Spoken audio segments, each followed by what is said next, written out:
Study, gaining the knowledge in anything by reading books. అంటే పుస్తకాన్ని చదవడం వల్ల మనం జ్ఞానాన్ని పొందుతాము అని అర్థం. Study, it's a noun. It refers to the activity of learning about a subject. అంటే మనం ఒక విషయం గురించి నేర్చుకుంటున్నాం కాబట్టి ఇది నౌన్ కిందికి వస్తుంది. అలాగే ఇది ఒక వర్బ్. అంటే మనం ఏదైనా ఒక విషయం గురించి చదువుతున్నాం అంటే పని చేస్తున్నాం. ఇక్కడ వర్క్ జరుగుతుంది కాబట్టి వర్క్ కిందికి వస్తుంది. There is no full form for study.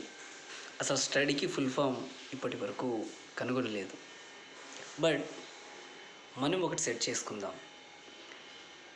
Yes అంటే set of goal for your future. అంటే ఒక గోల్ సెట్ చేసుకోవాలి మన భవిష్యత్తు కోసం. ఏం అవ్వాలి అనుకుంటున్నాం, ఏం చేద్దాం అనుకుంటున్నాం అనే దాని గురించి. Tea indicates time.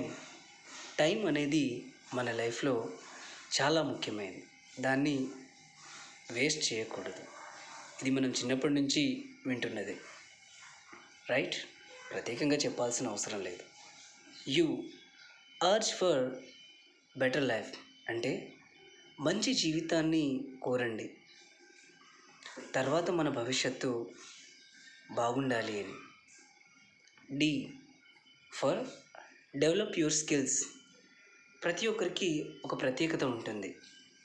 ఒక్కొక్కరికి మాట్లాడడంలో, ఇంకొకరికి చదవడంలో, ఇంకొంతమందికి హ్యాండ్ రైటింగ్లోను, కొందరు స్పోర్ట్స్లోను, కొందరికి జ్ఞాపకశక్తి ఎక్కువగా ఉంటుంది.